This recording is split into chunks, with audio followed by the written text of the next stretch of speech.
नमस्कार. आज आपण एका खूप महत्वाच्या विषयावर बोलणार आहोत.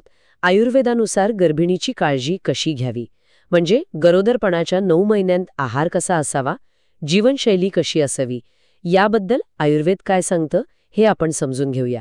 यासाठी आपण डॉक्टर यशवंत घोडे, शिरूरच्या आयुर्वेद तज्ज्ञ आहेत, त्यांच्या 22 वर्षांच्या अनुभवावर आधारित गर्भिणी मासानुसार आहार विहार, गर्भसंस्कार मार्गदर्शन यातून काही महत्वाचे मुद्दे बघणार आहोत.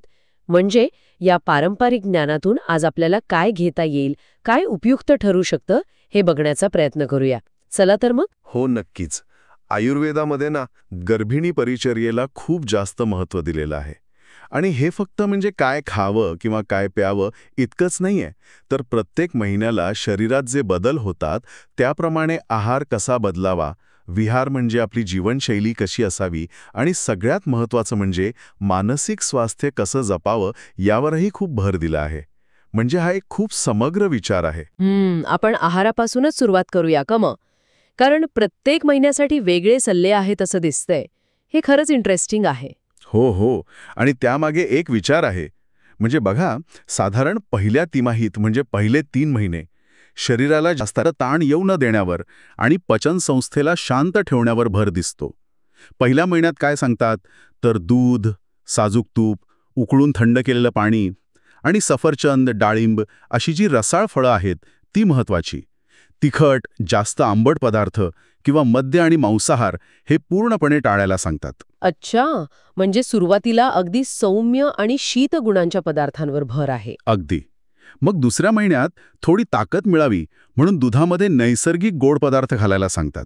म्हणजे कसं, गुळपाणी किंवा मध किंवा खजुराचा रस. द्राक्षाचा रस पण चांगला मानला जातो, पण इथेही पचनाचा विचार आहेच. उडीद, मटकीसारखी कडधान्य जी पचायला जड असतात किंवा जास्त खारट पदार्थ ते टाळावेत असं स्पष्ट सांगितलं आहे. आणि तिसऱ्या महिन्यात काय? तिसऱ्या महिन्यात पण दूध तूप चालूच ठेवायचं, पण त्यासोबत मग साधी मूगडाळीची पेज किंवा खिचडी, केळी, म्हणजे जे सहज पचेल आणि पोषण देईल. इथे आयुर्वेदात जे म्हणतात ना, लघु म्हणजे पचायला हलकं आणि स्निग्ध म्हणजे शरीराला आवश्यक असलेलं स्नेह, म्हणजे चांगले फॅट्स देणारे पदार्थ, ते महत्त्वाचे ठरतात. त्यामुळे तळकट, तळलेले पदार्थ किंवा बाहेरचं पॅकेज फूड ते कटाक्षाने टाळायला सांगतात. ते पचायला जड होऊ शकतं ना. बरोबर. म्हणजे पहिल्या तिमाहीचा भर हा पचनसुलभ ठेवून पोषण कसं मिळेल यावर आहे. मग पुढे काय बदलतं? साधारण दुसऱ्या तिमाहीत म्हणजे चौथा, 5वा, 6वा महिना. हो, दुसऱ्या तिमाहीत कसं बाळाची वाढ जरा वेगाने होते, त्यामुळे पोषणाची गरजही वाढते. चौथ्या महिन्यात पुन्हा दूध तूप, साधा वरण भात, भाज्यांचं सूप आणि थोडं मध घ्यायला सांगतात. पण मिरची, पापड, लोणची जे पचनाला त्रास देऊ शकतं ते टाळायला हवं. 5व्या महिन्यात तुपाचा वापर थोडा वाढलेला दिसतोय. म्हणजे तूप घातलेली पेज किंवा खीर आणि द्राक्ष, सफरचंद, डाळिंब अशी गोड फळं आहारात असावीत. पण इथेही फास्ट फूड, कोल्ड्रिंक्स, आईस्क्रीम ज्यातून पोषण मिळत नाही आणि पचन बिघडतं ते टाळायलाच हवं. आणि 6व्या महिन्यात असं वाटतंय की शक्ती वाढवण्यावर जास्त भर दिलाय, बरोबर? हो, 6व्या महिन्यात मूग डाळीचं सूप, भात डाळ, दूध, मनुका, बदाम असे बलवर्धक पण पचायला सोपे पदार्थ आहारात घ्यायला सांगतात. पण बटाटा, वांगी किंवा खूप मसालेदार भाज्या टाळायला सांगतात, कारण त्याने वात किंवा पित्त वाढण्याची शक्यता असते. म्हणजे बघा, इथे एक गोष्ट लक्षात घेण्यासारखी आहे. प्रत्येक टप्प्यावर पोषण आणि पचन याचा समतोल साधण्याचा प्रयत्न दिसतोय.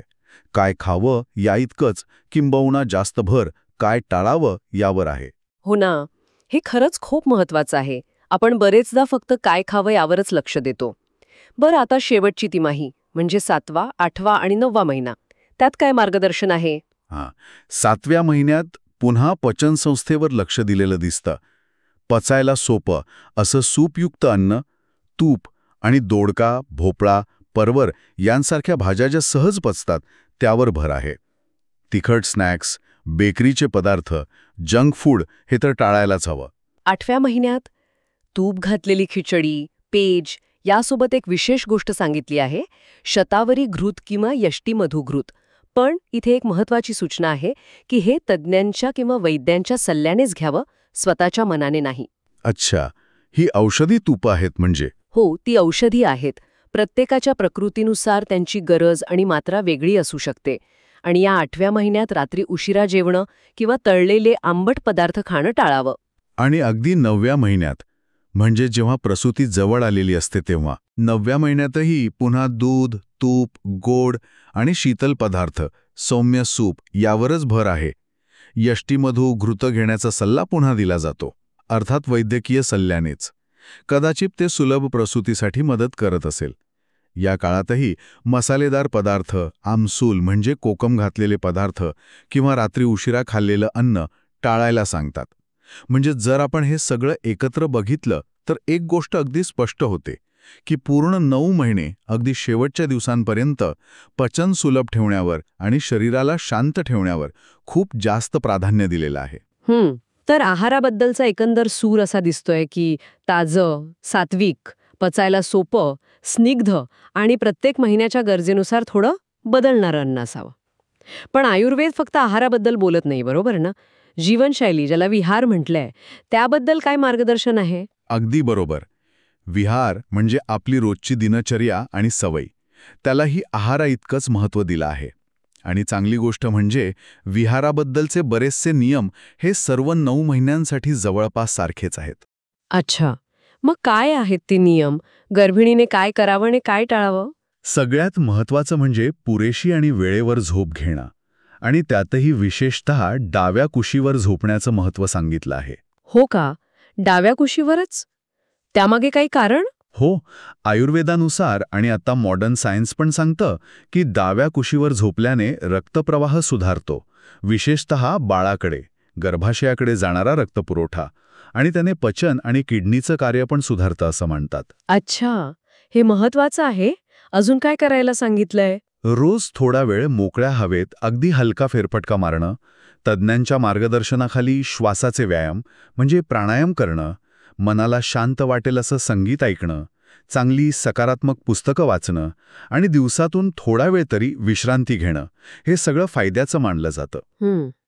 आणि काय गोष्टी टाळायला हव्यात? शरीरावर जास्त ताण येईल असं काहीही टाळावं. म्हणजे कसं, जड वस्तू उचलणं, धावणं, उड्या मारणं हे अजिबात नाही. लांबचा प्रवास, ज्यामुळे थकवा येईल, तो टाळावा. आणि रात्री उशिरापर्यंत जागरण करणं, तेही टाळायला हवं. या सगळ्याचा उद्देश एकच आहे की शरीराला अनावश्यक त्रास होऊ नये आणि त्याला पुरेशी विश्रांती मिळावी. म्हणजे आहार आणि विहार या दोन्ही पातळ्यांवर शरीराला जपण्यावर, सांभाळण्यावर भर आहे. आता इथे गोष्ट अजून इंटरेस्टिंग होतीये, कारण डॉक्टर घोडे यांच्या मार्गदर्शनात आणि आयुर्वेदात फक्त शारीरिक नाही तर मानसिक आणि भावनिक आरोग्याचा पण विचार केलेला आहे, ज्याला गर्भसंस्कार म्हणतात. त्याबद्दल काय सांगितलंय? हो, हा आयुर्वेदाचा एक खूप महत्त्वाचा आणि सुंदर पैलू आहे. आयुर्वेद मानतं की आईच्या मानसिक आणि भावनिक स्थितीचा गर्भावर खूप खोलवर परिणाम होतो. त्यामुळे गर्भिणीने तिची मनस्थिती सकारात्मक आणि शांत ठेवण्यावर खूप भर दिला जातो. अच्छा, मग ही सकारात्मक मनस्थिती कशी ठेवावी? काय करायला सुचवलं आहे? काही उदाहरणं सांगायची झाली तर शांत संगीत ऐकणं, स्तोत्र किंवा भजनं ऐकणं, निसर्गरम्य ठिकाणी जाणं, म्हणजे जिथे हिरवळ आहे, पाणी आहे, पक्षी आहेत, किंवा निदान तशी चित्र पाहणं. सगळ्यात महत्त्वाचं म्हणजे जाणीवपूर्वक आपलं मन आनंदी आणि शांत ठेवण्याचा प्रयत्न करणं आणि चांगल्या सकारात्मक विचारांच्या लोकांमध्ये राहणं. आणि कोणत्या नकारात्मक गोष्टी टाळायला सांगितल्या आहेत? राग, चिंता, भीती, मत्सर अशा ज्या नकारात्मक भावना आहेत किंवा विचार आहेत ते कटाक्षाने टाळावेत.